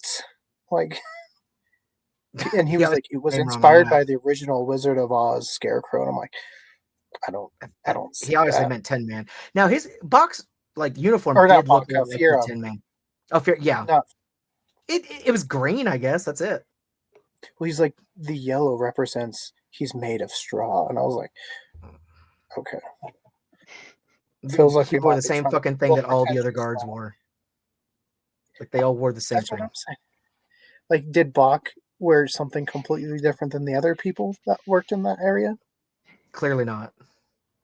Actually, No. Bach might have, because I think he was a higher up, like personal assistant to her. Because we even see that other guy come in when he's saying, "Hey, you need to sign the papers" or whatever, and he was wearing like a red thing. Okay. So I do think Bach's might have been different, and that makes sense. But Fiero's, as we can see behind Nick there, that was the same fucking guard uniform that they all wore. Yeah, and it's green, just like, I don't know, the rest of people in Oz? In the Emerald City. In the Emerald City. So, in the original Wizard of Oz, after she melts, a bunch of other green people come to meet Dorothy. Because everyone in that area is green. So why is it such a big deal that Elphaba's green? We went over this last time, dude. We will never have a reason for that. No, yeah, I was gonna say they have a world filled with talking animals, and none of them are weirded out by that. But this one person is green. Nah, that ain't flying. It's even worse. It's even worse in the book because, like you said, they had dudes that were red. Fierro is like half blue with all the diamond shit on him. Like that, nobody would have blinked an eye at a green person, and yet they're like, whoa. Oh my god, she did have shark teeth though, up until she lost her. That one I can So, see being okay. weird, but that's So this is another thing that really bugged me. I don't know if you guys caught on to this either. They're gonna have the wedding.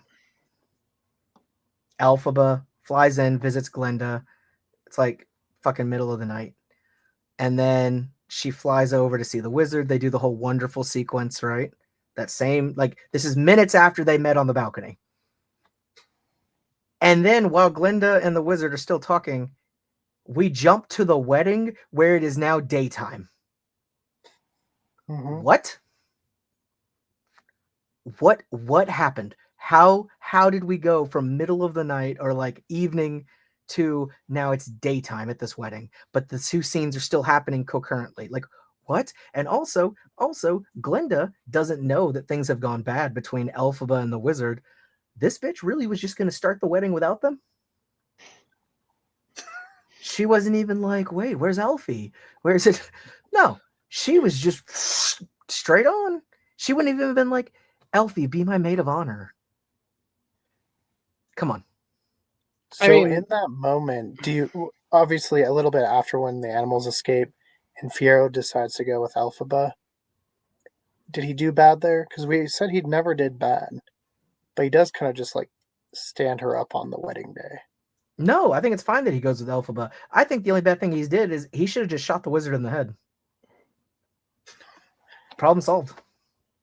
Half the movie didn't even need to happen at that point then.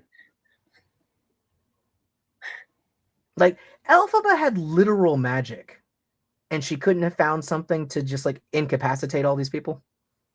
Right. I mean, she like did I was gonna say like she did in part 1. Yeah. Like, she literally made all these monkeys grow wings. You couldn't have done something memorable in the wizard. Again, this just goes to like she wasn't thinking things through. And where did she just find like a treehouse to live in? What about her sexy lingerie that she put on? Was she always planning to put that on? I could not understand. She gets there, they're singing. Obviously, they're gonna do it. She takes off like her cloak or thing, and then she puts like a cardigan on. Why did you put more clothes on? Just to have more for him to take off? Like, we knew what you were doing. Like, what was going on there? I've seen so many memes about the cardigan. They're like, feeling spicy today. Let me go put on my sex cardigan real quick. Yeah, and it's like, you just took stuff off just to put more on? What? That's like if you were like on a date with a girl and she's like, oh, let me go take this sweater off and get something more comfy. And she came back in a parka. And honestly, I don't think Fierro asked enough questions. Like, sure, he wanted to get some, I get it, but she just levitated you, bro. Did anybody ask any questions in this movie? I don't remember anybody asking a single question that was relevant to anything going on. No, because David, the book asks way too many questions, so they're like, let's just forget about that and keep going forward with the movie. I guess, but then like that entire flight from the Emerald City to Elphaba's treehouse, they didn't have any conversation. Nothing, no catching up, or like they just went straight to it. They were just like, we're here. Oh, go live in my castle. Okay, let's bang. Why didn't they go straight to the castle then?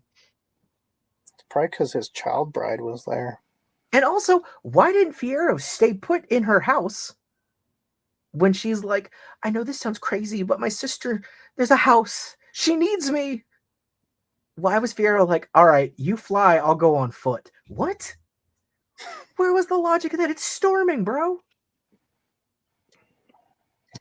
Again, it's just because they have to follow the book in a way. Because he makes weird decisions. I guess it's musical logic. But apparently logic is not something too many people worry about, because I'm sure you guys have seen this. Wicked literally broke records with $150 million opening weekend. I did not see the 150, but I saw that it broke records opening. Like, it had a really great opening night. It had the biggest ever opening weekend for a Broadway adaptation, beating out the first one, which opened to 112. So a decent amount over that. And it is the second highest opening weekend of the year, behind the travesty that we call a Minecraft movie. Yeah, that movie still, it blows me away Spe- that a meme movie. Speaking of Minecraft movie, we were talking. My family and I were talking about this as we were driving away from the theater. But we're talking about how Anaconda, the reboot, looks like it's going to be really good, and that's because Jack Black's in it. But I'm like, but Jack Black just got done doing the Minecraft movie, and that was a travesty. So why are we trusting him? See, what's based funny off is of that? I like Jack Black and I like Paul Rudd and everything, but I think that movie looks like it's going to be terrible. It It looks looks like like it's it. supposed to be like Tropic Thunder, but with Anaconda. Yeah, It looks like it's. I think it's gonna be hot garbage. I'm gonna go see it because I have a list with AMC, so I see tons of movies, but I do not expect it to be a good movie. It looks like it'll have some laughs. That's what I was thinking. It looks like if I had to pay for it, I'd be waiting for streaming. My mom said she's gonna wait for it to stream too. Yeah, like I think it'll be funny. Again, I love those guys, but this is just it's very weird. Yeah. But yeah, it did extremely well. We're gonna see what it continues to do. I think Thanksgiving's gonna be a big, this weekend. Will it have legs to keep going? It's gonna have more competition with stuff like Zootopia 2 coming out. So I know there's some people who already want to go. Like David, you said you saw it twice. I know my sister said she wants to go see it again. Keegan, are you gonna possibly go see this one a second time? For research purposes, maybe. I will say, just to be fair, like I rated it pretty high. I don't think it was a bad movie at all, even though it feels like we've kind of torn it apart over this past hour and a half. I do think if I wouldn't have already had the tickets and planned with people to go see it, I don't think I would have seen it a second time already. Mm-hmm. If it wasn't for the YouTube event that I went to go see it, that would have been enough for me. If I wouldn't have had plans with other people to see it, Right. and I'm not upset that I saw it again. Like, it was still good. I actually got more out of it, I think, the second time than the first time, and I caught things I didn't before. Like, it was fine. It's still good, but I wouldn't have gone to the theater probably again. I think it would have been more of a like watch it again on streaming when it came out, and that's what I did with the original one. I mean, I think I would go see it again a second time, just if someone invited me. Like, hey, I want to go see Right. Wicked. It would have to be from other I would. people. It wouldn't be my own choice. Right. Yeah. Especially with other movies coming out again, like Zootopia 2, stuff like that. That if I have time to go see another movie, it's going to be something I haven't seen yet that I want to see, as opposed to a repeat of this one, at least for me personally. Right. Yeah, Nick, for you, like, say someone of the caliber, I don't know, of like the actor Mohan Kapoor invited you, would you go see it again? Keegan, I'm going to travel to you and punch you in the face the next time you ask me. I was actually really upset yes, I would. I placed a very hefty bet that he was going to be the voice of the lion before it was revealed to be Coleman. So before it was There's revealed. opportunity there, I think. I Could you do. I imagine? think they broke records now. If he would have been revealed as the lion, if people knew that, it would have gotten 100 million more easily. So I would have already seen it 3 or 4 times. I was just gonna say, would you have gone and seen it more now if it was Yes. if it was him? Absolutely. I mean, he probably would have won the Oscar for Best Actor, period, had he been in this. And they would have given it to him already. They would have been like, I know we're supposed to wait till next year. We're just going to give it to you now. They make a new category, Best Actor, period, and then it's just him. It's called the Lifetime Achievement Award. He's already won it 4 times.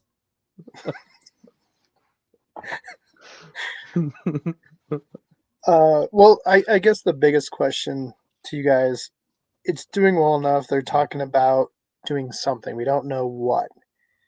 David, Nick, what do you think will happen next in the Wicked world?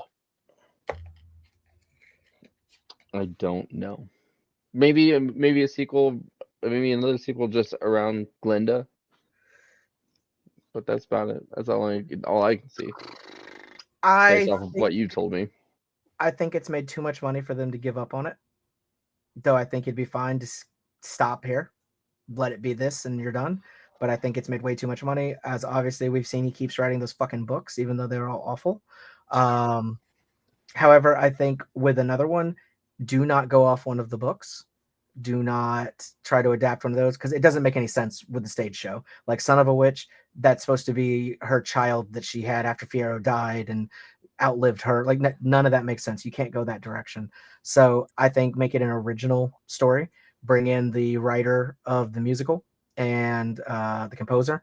Bring them in. Let them write a whole new story, focusing on, like Nick said, I guess I would say possibly Glinda, possibly some new people, or if you really want to do something interesting, maybe redo Wizard of Oz as it's taking place in the Wicked world. I feel like you could do that and have a lot of the similar actors still there, still have her as the witch, Glinda, all that, and focus now show us Dorothy's story from that side of things. And show us how that transpired in this version of Oz. That might be interesting. And then see what? I was going to say, could you see a sequel where Glinda and Elphaba reconnect at the end? I could see that, out, but like Glinda finds out that they're actually alive through right. But I could see also maybe her finding out they're alive. And I mean, I know we joked already about like Glinda and Dorothy back in, Avengers Doomsday. I could see a sequel where for some reason like Dorothy is stuck in Oz and becomes like Glinda's apprentice or something. And she kind of feels responsible for this girl that she can't get back to her world, and they're trying to figure out a way to get her there. And then they find out like that Elphaba and Fiora are alive, or like something's wrong, and they have to travel to find them outside of Oz to save them. I can see that. Something like that. Or even Elphaba and Fiora like found their way to the real world. Right, that would be interesting. Now, and they follow them to get Dorothy back and go that, or something. I don't know. There's places you could take it and keep the same characters that I think could work, but I do not go off of those awful books, in my opinion. Stop the connection there, and go into something else. Go into something else, yeah. Because I think in the books going forward, as far as the Wicked timeline, because he has like 3 different timelines now. I think the bad guy is Elphaba and Ness's brother, who doesn't. Oh, there was other people. Yeah, I think the brother's name's like Silver or something weird like that. The names are weird. And what color is he? Normal. I don't know, but normal. I don't know. Not green, because apparently that's weird in the books, even though other people are weird colors. One person I don't think we're thinking about enough being the villain of the next movie, the Tin Man, Bach. I mean, it would be interesting to see kind of also what happened to him after that, and the Lion. Yeah. I don't think the Lion would become a bad guy, but it'd be interesting to see, because obviously if we're sticking to the Wizard of Oz also having happened, he did become very good friends with Dorothy. Mm-hmm. And if he found out she was working with Glinda, he may still have that love for Glinda, and she's obviously single now. Maybe he gets a redemption in that. I have no idea. Or he becomes a creepy stalker that just hangs outside the castle. He becomes Joe Goldberg. Okay, so let me make sure I'm reading this correctly. I like that though, Nick. I'd watch that. Like they just redo the series, but it's set in Oz with Bach. They just call it Oz. Okay, so what he has written. This is weird. Okay. So the books that we've gotten so far. We have Wicked, Son of a Witch, A Lion Among Men, and then Out of Oz. We then have a Wicked sequel trilogy called Another Day, and it is The Brides of Maricor, The Oracle of Maricor, and The Witch of Maricor. And what he's writing now, we have the childhood prequels. Earlier this year, apparently, we had Elfie, A Wicked Childhood, and literally announced today when we're filming this, Galinda, A Charmed Childhood, that's coming out next year. Which is weird because we got her childhood in the first Wicked. What else are you going to add to it? Well, her childhood wasn't ever mentioned in the books at all. No, I meant Glinda. Or not Glinda, Elphaba's. Oh, yeah. I feel like, I don't know why we needed a whole book. Yeah. Interestingly enough, so Wicked was written in 1995. and then he didn't touch it again until 2005, like 10 years later. But it seems he had a short story come out in 2001 that was called Scarecrow. It was published in a collection called Half Human, and it is the life story of the Scarecrow from The Wonderful Wizard of Oz, but it is not part of the Wicked series. So he's just a big fan. Is that what we're getting? He just loves. I mean, let's He's be writing honest. he's a bunch of fan fiction. Wicked is fan fiction. Yeah. Like, people tend to forget, like, this is not what happened. No. This is not the story of Oz. No, there's 14 other books in that series.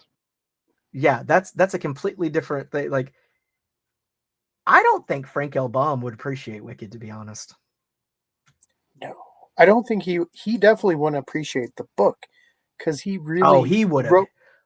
He wrote the books because he wanted to give children like a good fairy tale and preserve their innocence. And what did he turn it into? Yeah, no, he would not have been happy with the things that have happened in the book series. So that brings up a question in my mind for you guys. If you had a time machine, would you go and show Frank L. Baum Wicked? No. Like the book? No. I would lived a take better him. life not knowing. I would take him to the theaters and have him watch Wicked Part 1 and For Good. Do you think he would like it? I have no idea. I think he would like the movies. I think his brain would explode. I mean, in the book that he wrote, the Wicked Witch looks nothing. I mean, she's not even green, obviously, that's for the movie. But she's very clearly an evil person. Like, he didn't try to, like, make her, like...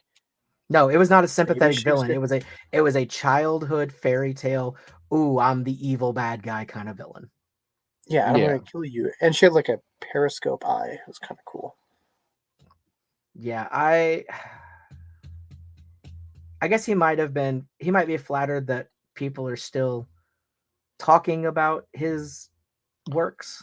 Oh, I would definitely be flattered. It's been being over 100 years. But literally flipping his story completely on its head, basically. He might be like, ho, ho, ho, let's calm down there.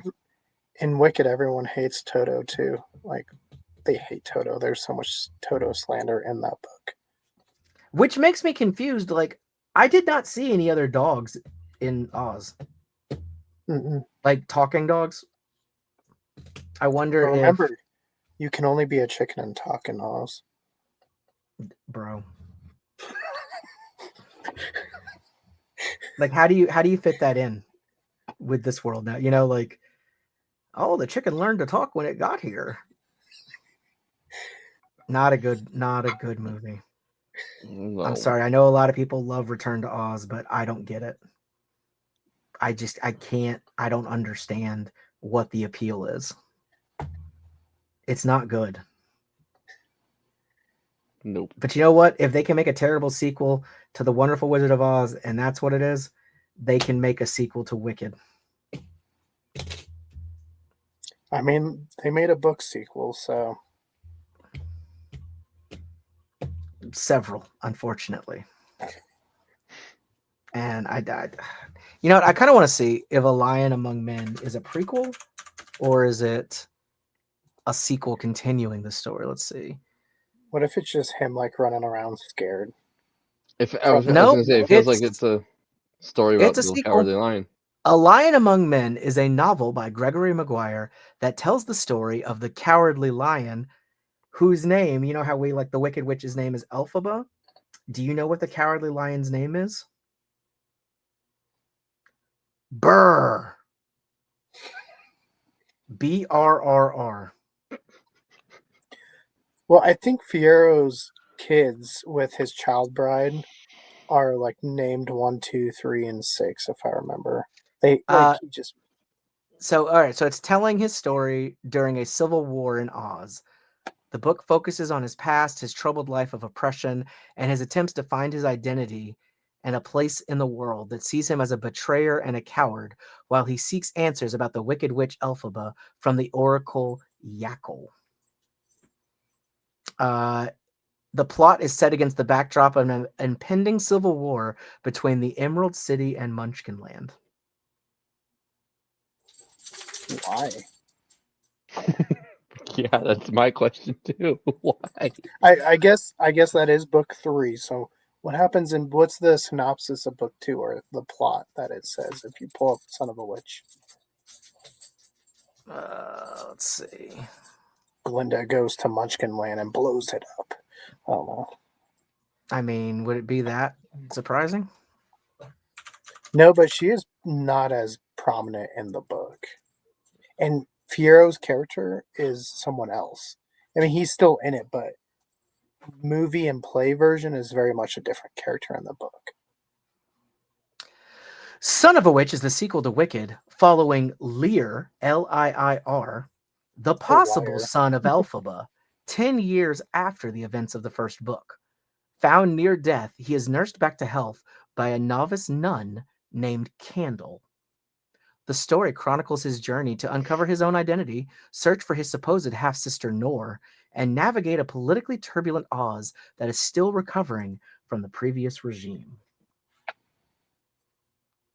Okay, I mean, at least Nor was set up. It's a character we know from the last one, who was like catatonic as well. Yeah, Nick, if you don't know, we're not specifically told that Lear is Elphaba's child because she just goes catatonic for a year and then becomes a nun for 6. And while she's catatonic, apparently she gives birth, but she doesn't know. Hold on. What Hold are on. the There's good- I have to look further because it's saying like key plot points, and it says a search for his half sister.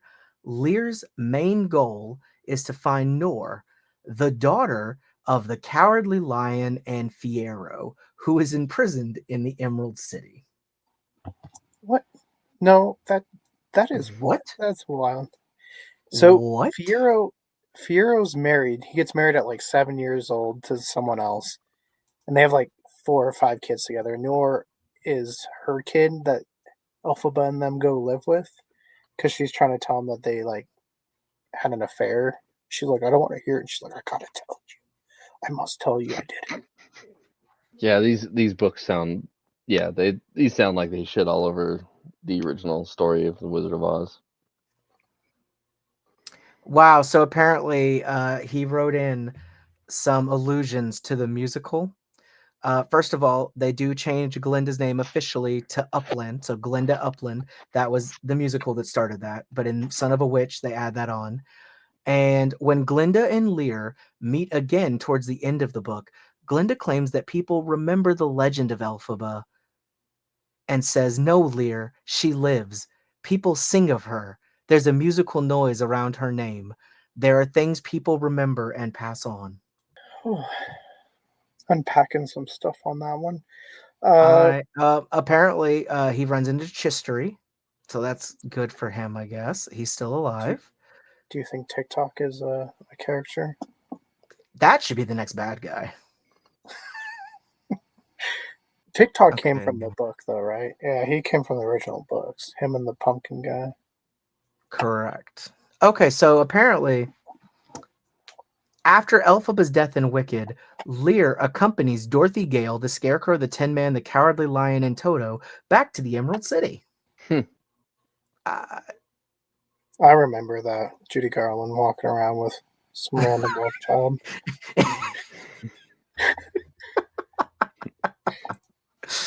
Let's see.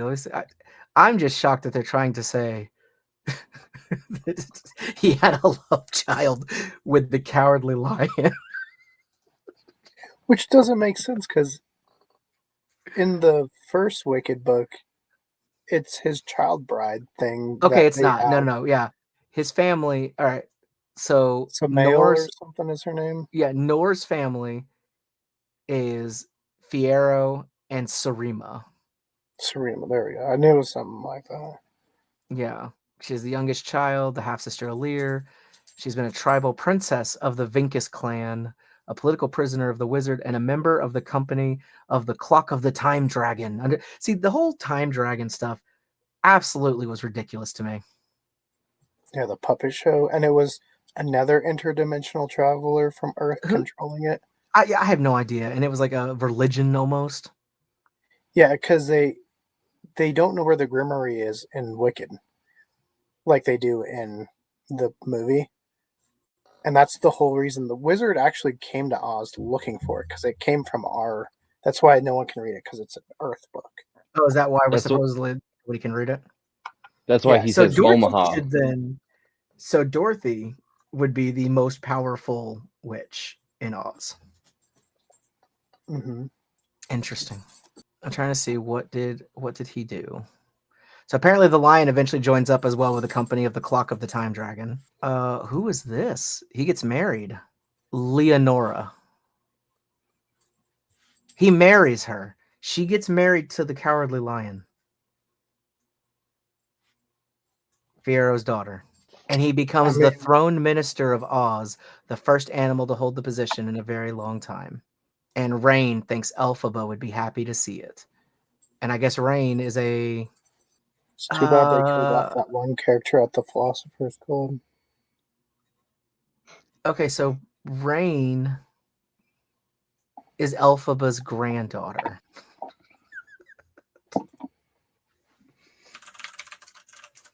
Yeah, because So I think he anyways- wants to write a trilogy about that. But now that we've gotten off track, Just a little. yeah, I'm sure we'll be back to the Yellow Brick Road at some point in the future. Like David said, it's making too much money, I think, for them to not make something else. So I'm sure we'll come back to it. I doubt it'll be for this new slasher one, because I don't plan on seeing that one. It looks really dumb. I wasn't a big fan of the Winnie the Pooh stuff. But Nick, what are your final thoughts, rating, and recommendation for Wicked for Good?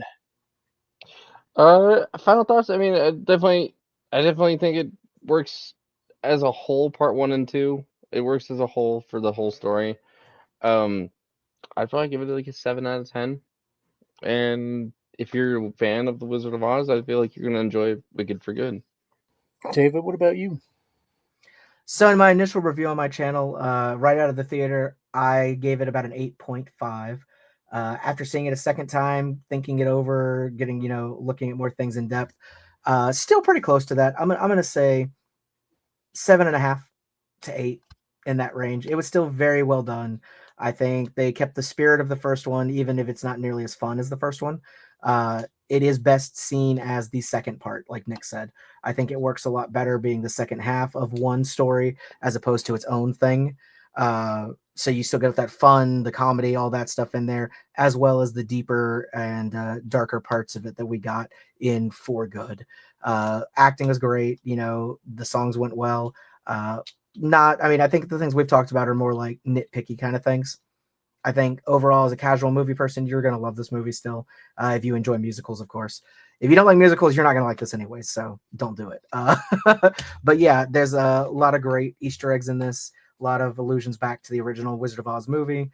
I think they did a great job of honoring not only that source material, but the source material of the book and the Broadway show. They did a great job of putting together something that at one point a lot of people thought was impossible to do well. I think they did do an extremely good job. And like you mentioned, I don't think we've seen the last of any of these characters or this world. I think by 2030, we'll have a new one, probably sooner than that. Yeah, I'd say probably by 2028 is my guess there. I think this is making enough money, they're going to figure out how to get it out there.